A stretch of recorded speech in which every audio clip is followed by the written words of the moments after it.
Doc Rich back at it again, and we not about to get surgical today. Y'all were telling me to check this joint out. Busta Rhymes explaining the full, the title of the joint is Busta Rhymes explains the full music making process of Calm Down with Eminem. I saw several of y'all commenting that in the comment section of the Calm Down reaction video that we checked out. So I was like, you know what? Let's check it out. You know what I mean? Let's see what he's talking about. So this is what we're going to be checking out today. If y'all want to DM me anything else, the links to my social media accounts will be in the description box down below. Let's go.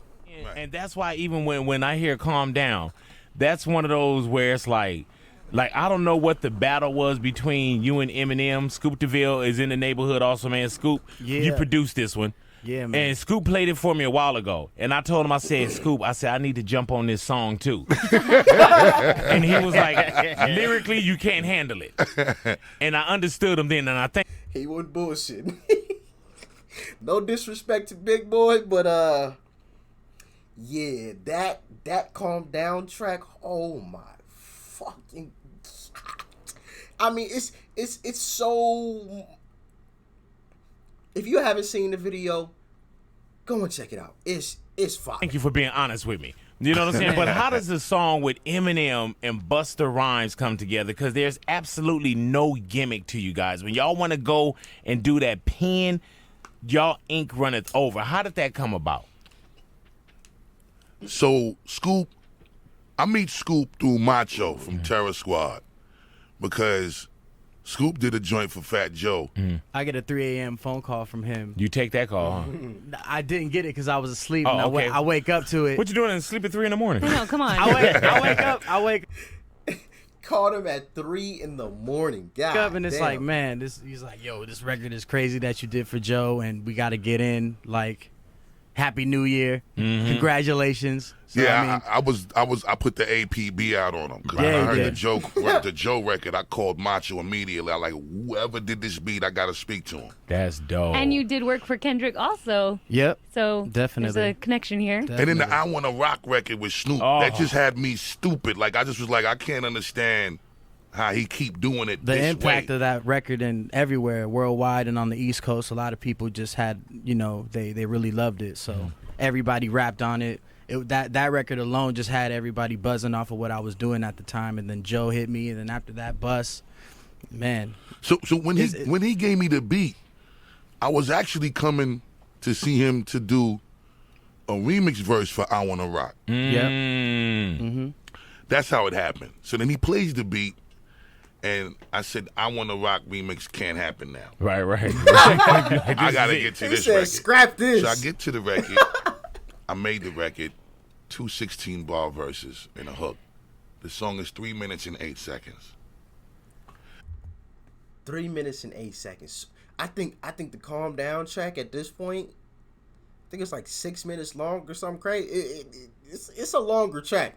You know what I mean? It don't really feel like it once you get into it and start listening to it, because him and M going fucking bananas. You know what I mean? But it's low-key a long track. If he said he started at 3 minutes, he doubled the... God damn. We sitting on the record for some time. And then the opportunity came for me to meet with Paul Rosenberg. This is the last meeting I had with Chris Lighty before he passed away. Rest in God bless peace. his soul. Yes, sir. We go to Goliath. We meet with Paul. We play it for Paul. Paul takes the CD. We don't hear from Paul for about a month. 6 weeks go by. I'm confused. I'm like, this is the stupidest record. Yeah, man. Where's the correspondence at? So Riggs Morales over at Atlantic was at Shady at the time. So Shaheem Reed calls Riggs and tells Riggs, come by the studio and hear this record. Riggs comes by the studio. Riggs hears the record. Riggs is blown away. Riggs go back to the office 2 weeks later. Paul gives me a phone call. So we had 2 months now. We got 2 months. Damn. But 2 weeks after Riggs came, we got the call that M is going to do it. So now I'm like, all right, we good. So were you going for Eminem at the time? Yeah, because Oh, I okay. stepped to Paul to play it for M. But I don't know what happened after we gave it to Paul because nothing happened. We just like 6 weeks went by with no correspondence. So then when God damn, Paul, what you doing, Paul? You ain't play M the track or something? Like what's going on? Shaheem called Riggs to come through and I played it for Riggs. 2 weeks later, we got the call from Paul that M is gonna go. So then M gets the record and a few months goes by. Damn. Then we finally get the call from Paul. I'm coming through to play you something. So Paul comes to the studio and he plays the M verse. And I got the song in a regular format structure for a radio station. Oh. 3 minutes, 8 seconds. But Yes, M sir. gets on the third verse and does 42 bars. Yes. I got a problem with this. Talk about it. Talk about it. Talk about it. So for me, you know, Not in my house. yeah, And then with that the key baby tumbo, not in my house. this ain't gonna work. Yeah, man. And I'm such an M fan, right?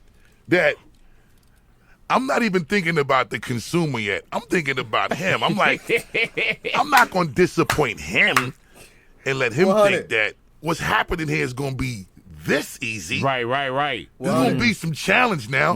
Respect it. So I go back and I turn my 216s. I scrapped that and turned my verse into a 50-bar verse. Go ahead now. So now me and M scheduled a day to mix the song. But I left the hard drive in L.A. This was around Grammy time. So I'm in New York. Wait, are we talking about Grammys like last year? Yeah, last year Grammys. 13. Yeah. Damn. So Ain't no overnight. we were supposed to mix the record around a little bit after that. I would say like middle of March or whatever. And I left the hard drive in the crib out here. I get to New York. I get the date to come to Detroit to mix the record. But M want me to send the verse. I couldn't send it because I had to get the drive. So I'm like, yo, I'm going to go to L.A., get the drive, and then come to meet you in Detroit. I get to Detroit. It's a snowstorm. We out there. We in the studio with M. 2-3 hours. M in the studio vibing. Then he started adding a couple of things to the beat. So I hollered at Scoop. I was like, yo, M going in on some production too. Like he adding some little things here and there. So you cool with that? Because, you know, I don't want you to hear something happening with your production that you ain't in tune with. He was like, nah, just send it to me. Let me hear it. You know, M is a producer. I'm a producer. Whatever. If it's going to bring the best out of the record, let's do it. I'm like, cool. Respect it. Respect So it. about 5-6 hours passed by. And, you know, M heard the verse. And M is like, he's a crazy motherfucker. He's a motherfucker. He's a motherfucker. And I'm like, okay, we gonna mix the record? Nah, we ain't mixing the record. Like, damn, I'm in the D, snow blizzard, hotel expenses, airfare, Yeah. car service, and we not mixing today? Nah, man. I gotta make this little adjustment because I feel like my energy ain't matching yours yet. Oh, wow. All right, cool. I'll leave this. Hey, it was listening to that shit like this motherfucker here. Buster probably looking at him, smiling like a motherfucker, like, yeah, I went in on that bitch, didn't I? Buster probably was in the studio, like, smiling at him, like, yeah, I went hard, didn't I? Him look at his ass. Buster like, so like, we about to get to mixing this joint or what? Hell no! You gotta love that competitive spirit, man. You gotta love that, man. You gotta love that. Ha! Not everybody got that in them. Not everybody got some. You know, I feel like most people just would have been like, "Oh yeah, you went in," and just would have left their verse the same. M and Bus, hell no. Oh, you gonna send me back 50 bars or 40 bars? I'ma send you 50. hear that oh, you sent me back 52? I'ma send you back something else. You know what I mean? Like you gotta like that type of energy. Come on. That's why that track is so fire. Oh, let me finish this joint out. Studio. I'm excited now. I'm like, yeah, we pushing this envelope now. M want to go back and change something. I had to change something. Mm-hmm. So I get back to New York and I'm just waiting. About another month passed by. Damn. Christ. I get the verse back. Hold on, is the record done now? Because I want to play it. You know what I'm saying? Your kids weren't born when this started. Yeah. He was like, Big, your son wasn't even born. Now he's 7. Long story short, Big, we got the record. All right, so you in the deep. Now we so Bro, he had his whole voice and everything, man. God damn. Hey, big boy funny as so I hell. go home and then he, after about a month and a half, he sends the verse back, and I played it for the immediate circle, and everybody was like, "Yo, this is it. No more going back and forth. We gotta get this to the people." So it's time to mix. They knew Busta was about to be on some bullshit. Hey, Busta Rhymes heard that joint, and his first thought was, I gotta add some more to it. His people was like, nah, fuck all that. We ain't about to be doing all this shit forever. They knew Busta was about to be on some bullshit. It's the record now, right? Uh-huh. And M got his rules. Like, he mixes his own records. He ain't sending his verses around. Ain't nobody gonna have no acapellas to be putting no new beats under the verse and doing new concoctions. So M mixed the song, mastered the record. The mix turned out incredibly slap, powerful, boom bap-ish, the way we love it. Mm-hmm. And we sat on the record Yes. again for a few months. Because for me, I didn't want this eventful moment to just be something that was some we just fling in the street. Yeah, man. It ain't sticking against the wall. It ain't no plan. It ain't no campaign. It ain't no marketing strategy. It ain't no real right way to roll it out. So once we got that together, M was on board. All the artwork got approved by everybody. The trailer got approved by everybody. Everything had to get So mutually it's approved on. official. Official. Now we here. Best then, better now. Available at Robert Wayne. Man. What an incredible story. Now I know why y'all wanted me to check that out. What an incredible story, man. The spirit of, the love of competition. The love of competition. You gotta love that shit. Like it's one thing to just be writing by yourself and be trying to do it, but when you got somebody that get on the same track and you see them go hard and you like, nah, I ain't about to sit back for that. Hold on, let me go back into the lab.